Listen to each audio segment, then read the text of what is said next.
Hey, yo, what's up, man? It's your boy HipHopGamer, the one and the only. Listen, I've been witnessing so many things in the game industry since I was a kid. You know what I'm saying? And being in the industry, seeing the other side, not just being a consumer, but seeing the other side from a business standpoint ever since 2008 when I made my debut as a journalist, bringing hip hop and gaming together, doing it my way, being from the hood, talking with my slang, my broken English, whatever you want to say, but I'm smart, man. And I got heart. And I love this shit. The title of this is called Game Industry.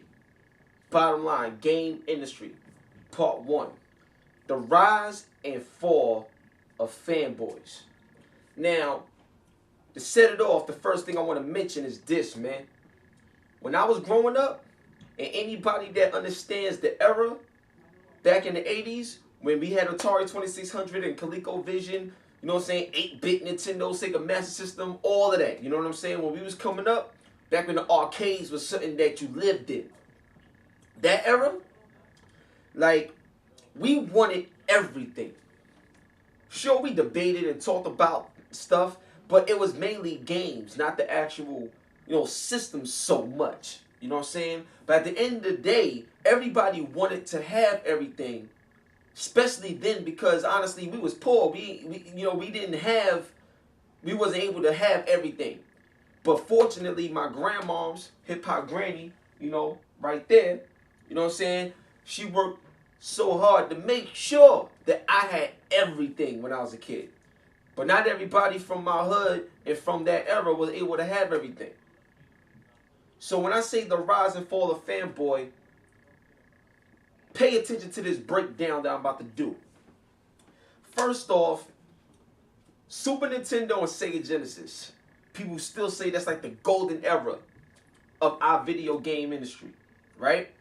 So when that came out, dude, like, you couldn't tell me nothing. I had Genesis playing John Madden, Sonic, going crazy, just having a good time, loving it, right? I wanted Super Nintendo so bad. Then one Christmas, boom, got the Super Nintendo. Now I'm the man on the block. I'm like, yo, I got it all, man. Yo, y'all come to the crib. Everybody, yo, I gotta come to the house. And, it was a certain love. It was a certain passion there that don't exist anymore. You know what I'm saying? So my question to y'all is, what happened? You know what I'm saying? What was the moment that made you guys want to take sides and not rock with everything like a real gamer would? Now, y'all already know my status. I got everything. I get everything. I say my views and got my comments and I, got my debates, but I got everything. So everything I do and say comes from experience. Everything.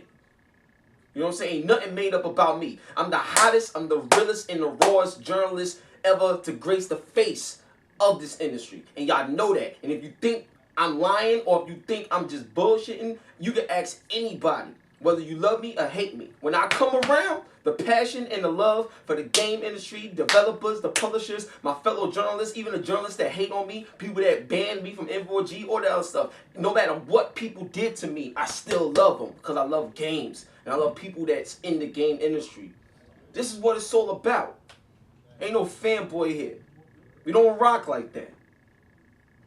That's not the era that I come from. You see what I'm saying? So now let's move years later. Years down the line, let's move. You know what I'm saying? In 2014, you got Xbox, Sony ponies, like Nintendo, like mean heads, whatever you want to call it. Like, it's ridiculous. It's like people taking sides. It reminds me of Tupac and Biggie. How one coast took one side, another coast took one side, not realizing that this is still hip-hop. Why you going against each other? It's still hip-hop. We killing each other. And that's exactly what we're doing in the game industry now. We killing each other. Because everybody wants to talk about how they only want this and don't want that, or I don't like this and never even played it, but they still saying they don't like it. It's sad. And it's damaging the industry that we love. And if you want this industry to continue to thrive and continue to be the #1 form of entertainment, We need a change. Now, a lot of people sit up there and tell me that I shouldn't worry about review scores. I shouldn't worry about what other people is doing. I shouldn't worry about what other people is saying. You know what I say to those people? I say, fuck that and fuck you. You want to know why I say that? Because if you look at people like Martin Luther King, you know what I'm saying? Malcolm X, you know, when you look at a lot of powerful people that made a difference in lives, it wasn't just their life. It wasn't just a selfish thought. It wasn't just about me getting my money, making sure mine's is good and that's it. Because, like, when you're a gamer, it's bigger than just yourself. So when you about civil rights and, you know, whatever it is that Martin Luther King and all of them did, when it's bigger than just you, you're willing to put yourself out there in the forefront and take all the hits and take all the stabs and jabs just to make sure that you can make it and others can make it too. It's called breaking barriers. You know what I'm saying? And there's a barrier up in the game industry right now when it comes to this whole fanboyism and taking sides. Now realizing that if everybody succeeds and everybody wins, we win together. You feel me? So there's something real specific that I want to talk about real quick, and I'm just going to touch on it a little bit. Just a little bit. Because I got other stuff planned. Remember, this is part 1. So, when you look at Microsoft Xbox One, and you look at PlayStation 4, right? You know me, I got it all. I play everything. It's what it is. Now, recently, Microsoft's biggest game came out. That was Titanfall, right? Infamous Second Son, that's coming out. One of the biggest games for PlayStation. And the most embarrassing thing that I'm seeing online is how so many people was like, oh, well, it ain't going to be better than Titanfall. Or Titanfall ain't nothing compared to Infamous Second Son. Already it's a war. Like, you know what I'm saying? And it's stupid. Now, in my opinion, you know, it's fun to debate because you learn from one another. It's good to bring that energy. You know what I'm saying? But most of the people out there that's debating didn't even play the game or even have the system to play the game more, and you already talking shit. You see what I'm saying?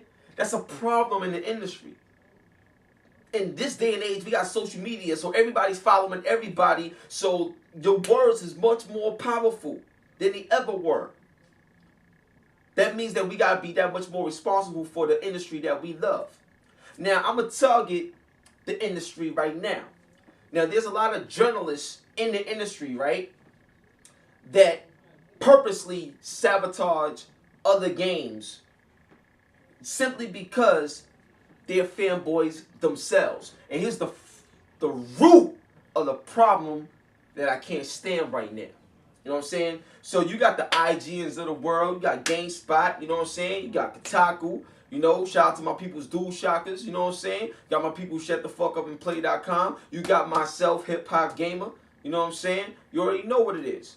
You know? And there's a lot of journalists in the industry that fall into the same trap. Now, here's what I want to say. And I'm saying this firsthand, and I'm going to say it to myself first. Because I'm not, you know, excluded. Now, although I play everything, and I'm not a fanboy, and I'm always willing to, you know, try everything out, what I want to say to y'all regarding me is that I'm always willing to debate. I'm always able to back up what I say. I'm always able to prove the things that I say. And regardless if you agree with it or not, that's cool. But as long as I'm willing to defend and speak my mind about stuff and let you know what's going on, at least you can respect my the decision and thought. That's all from a professional standpoint that I ask of all of us as journalists in this industry. But when you look at a lot of other journalists in the world, whether you work at IGN, whether you work at, you know, a smaller website, whatever it is, don't think because you on a big website that you can't, or you're too good, or you're above being able to defend your opinions and thoughts. Because the moment you feel that you're too good for the industry and the people in it, the moment you try to put your status above the people that makes this industry go, then you become a part of the problem. And that's the reason why fanboys exist today. Fanboys stem from the so-called professionals in this industry because people started to see them take sides. And just like Biggie and Tupac, when Biggie got his side and Tupac got his side, everybody started to follow those sides, and we created a division amongst us gamers. So, the rise of fanboys, it rose high. But everything that goes up must come down. And I'm here to make things eye to eye. This has been part 1, the rise and fall of fanboys. Right? Now, in terms of Titanfall, and in terms of Infamous Second Son, people going to debate, they're going to talk their shit and everything. That's cool. But here's a question that I want you guys to answer that I'm going to leave you guys with. Right? And you let me know what it is in the comment section. When you look at Infamous Second Son and you look at Titanfall, which game do you honestly feel brings that true next generation feel, fidelity, quality, and performance for the money that you spent on the systems, the TV, the surround sound, everything that you have set up to prepare yourself for what next generation is? Which one, in your opinion, you feel brings that? If you agree or disagree, whatever it is, talk it out. But if you don't own one or the other, shut the fuck up until you do.